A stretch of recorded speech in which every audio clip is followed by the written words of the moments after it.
Hey guys, Chris here, and I'm a Ukrainian Canadian. Today is October 8th, 2024, and let's get to the news and updates happening in Ukraine, shall we? So today it's going to be a news update and some important announcements as well. So first, I want to cover this important news because we could likely see some North Korean troops very soon in Ukraine, and that is because the South Korean Ministry of Defense is mentioning that they believe this to be a possible scenario, because we know that a few days ago, actually, the Ukrainians successfully killed 6 North Korean officers in Donetsk with a missile strike. And now we have this report coming out of South Korea mentioning that they do believe that it is likely that some of North Korea's regular soldiers could be fighting in Ukraine very soon. They don't give us a timeline, but the very fact that 6 North Korean officers were killed a few days ago in Donetsk, it means that it's going to happen very soon. And South Korea also confirmed that these recent reports of these officers being killed is true as well. And we know why South Korea is doing this, because they have a military alliance with Russia.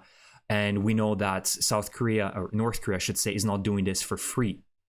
So they're definitely getting something out of it. And Russia is likely trading technologies that North Korea is very interested in having. So this is a mutually beneficial relationship between Russia and North Korea. It is worrisome, of course, because Ukraine is already struggling and facing huge attack waves from Russia in Donbass.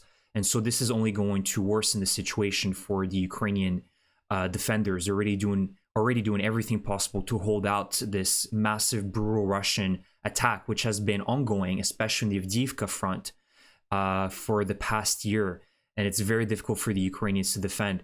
However, the silver lining behind this is that this highlights the difficulties that Russia has in recruiting more and more soldiers.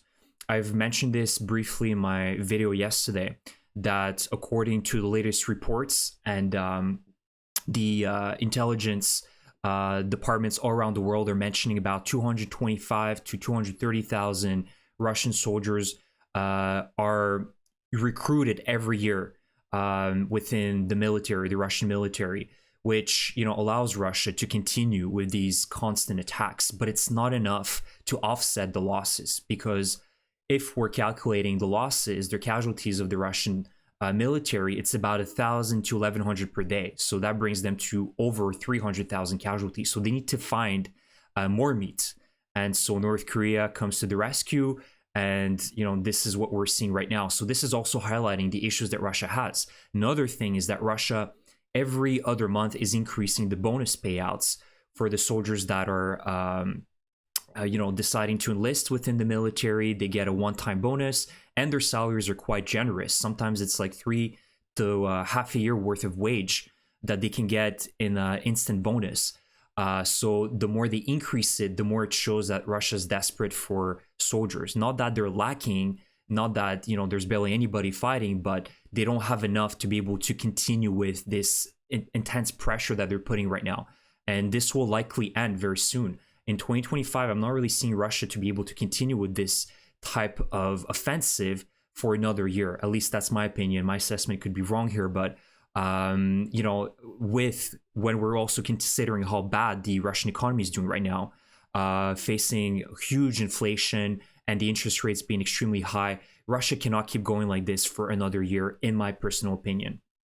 And so my last point here is that I hope that South Korea will do everything possible to support Ukraine even more. It is in South Korea's interest to arm Ukraine to the teeth even more by providing the state-of-the-art weapons that South Korea produces, including the K2 Panthers, the Panther tanks, the K9 Thunder, self-propelled artillery systems, to weaken North Korea in Ukraine. It is in their interest to do so.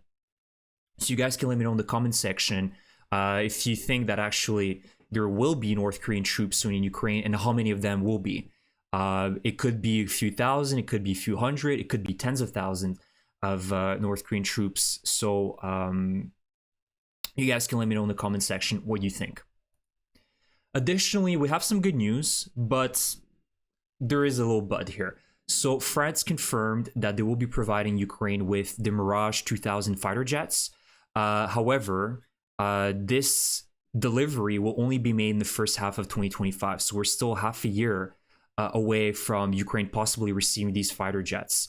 The good news is that these will be fitted with enhanced electronic warfare capabilities and will be adapted for air-to-ground combat operations. So they will not be just some junky jet fighters with all the technologies removed. They will provide very big upgrades along with these Mirage fighter jets. But again, we don't know the number, which is not that important to be fair. But the biggest issue I have here is that it's always delays and the waiting game continues, right? We remember that Ukraine officially, the statements that Ukraine will receive F-16s officially started in the summer of 2023. And only 1 year and a few months later, like in July, beginning of August, Ukraine finally received the first delivery of F-16s. So again, it's delays, and Ukraine cannot afford that because we know that Russia still has an overwhelming advantage in terms of its fleet of jet fighters and planes against Ukraine. They have an overwhelming advantage. Even if Ukraine destroyed and damaged hundreds of them, Russia still is operating hundreds and hundreds of different jet fighters. So Ukraine needs to get more jet fighters in a timely manner, and also more training for the pilots that will be flying them, of course. So that needs to be continuous, nonstop,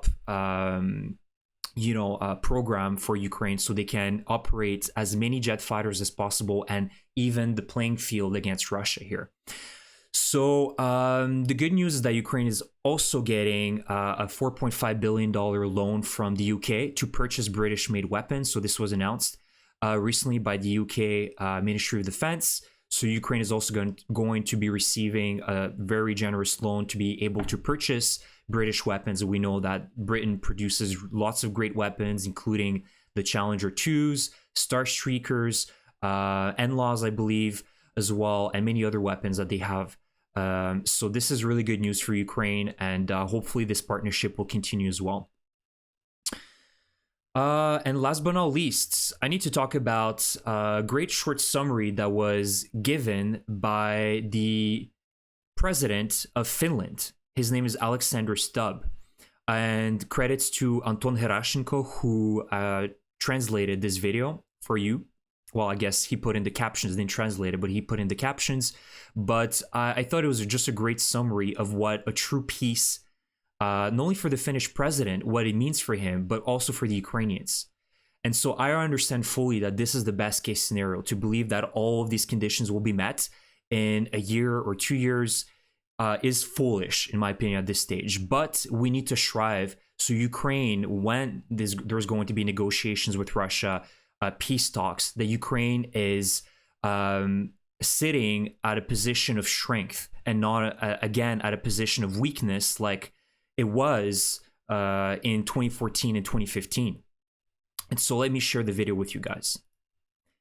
So he says, I think the war can end if 4 conditions are provided. Number 1 is territory, and that is, of course, for Ukraine and Zelensky to decide. Number 2 is security guarantees. We need to make sure that Russia will never do this again to Ukraine or anyone else. That is extremely important. We know that Russia's ambitions don't just stop at Ukraine. If we even look back before Ukraine, Russia attacked Georgia, Russia attacked Chechnya and all the other small republics in the Caucasus in the 90s and early 2000s. Russia also supported some of the worst regimes in Syria and also is a partner of Iran. Russia continues to be aggressive, not only in Ukraine, but all around the world, supporting some of the worst dictatorships and regimes. So we need to stop that. And he says, number 3 is justice. In other words, we need war criminals in international courts from the Russian side. And then number 4 is reconstruction. And of course, we need to have Russia pay for that reconstruction. And we know that there is over $300 billion of frozen Russian assets that are just sitting there. And hopefully Ukraine will be able to recuperate and take those funds, those frozen funds, to be able to rebuild Ukraine partially at least. And again, this brings the message, the one I've said yesterday, that the war will never end until Russia is militarily defeated. Otherwise, we are only guaranteeing this to happen again. Another Russian attack will happen as soon as there's a forced truce onto Ukraine that is brings Ukraine at a disadvantage. we can wait maybe a few months, maybe a few years, but Russia's going to do this again. And so we need to make sure that Russia, militarily speaking, is no longer able to project this imperialism through bordering countries. And there's no better person like the Finnish people who lived that in the Winter War during, in 1939, where Russia did the exact same thing to Finland. And we know that countries like Finland, the Baltics, Latvia, Estonia, Lithuania, Poland even, and other countries south of Ukraine are also in the direct path, the direct threat that they're going to be facing if Ukraine is defeated. Moldova as well, right? So they understand this, and this is why I fully support Mr. Stubbs' comments here that these conditions need to be met. We know that this is the best case scenario, so likely that not all of them will be met, but at least putting Ukraine in a position that it can effectively defeat Russia quickly. And so the current solution that we have currently within the West of, let's just give enough weapons for Ukraine to defend itself is not adequate. If we think that we can try to preserve Putin's regime, but also have a peace in Eastern Europe, you can't have both, right? One needs to give first, and that needs to be the Putin regime and its military. The Russian military need to have a full collapse. And as we've been seeing, there's, I think, a report that came out a few days ago. I forgot if it was the Wall Street Journal or the Washington Post, which mentioned that the Putin regime is no longer interested in true peace talks. They're not interested in that anymore. They don't see any point in that, and they're going for full destruction of Ukraine. That is their main goal right now, especially after the Kursk offensive by the Ukrainians. They, I guess, decided that, well, that's it. We're going to destroy Ukraine. So we know that Russia is not interested in good faith actions. They're all only speaking of ultimatums at this stage. And their main goal is to just fully destroy Ukraine and commit a massive genocide of Ukrainian people. So the Russian society truly needs a reset. And that can only be assured if the West is decisive and gives more weapons to Ukraine and gives finally the green light for Ukraine to strike Russia with Western weapons, and also NATO membership for Ukraine and European Union membership for Ukraine as well. Providing a pathway for Ukraine to get out of this Russian gravity, which Ukraine no longer wants to be part of. Ukraine no longer wants to be orbiting Russia. We want to be orbiting the West and the values that the West has.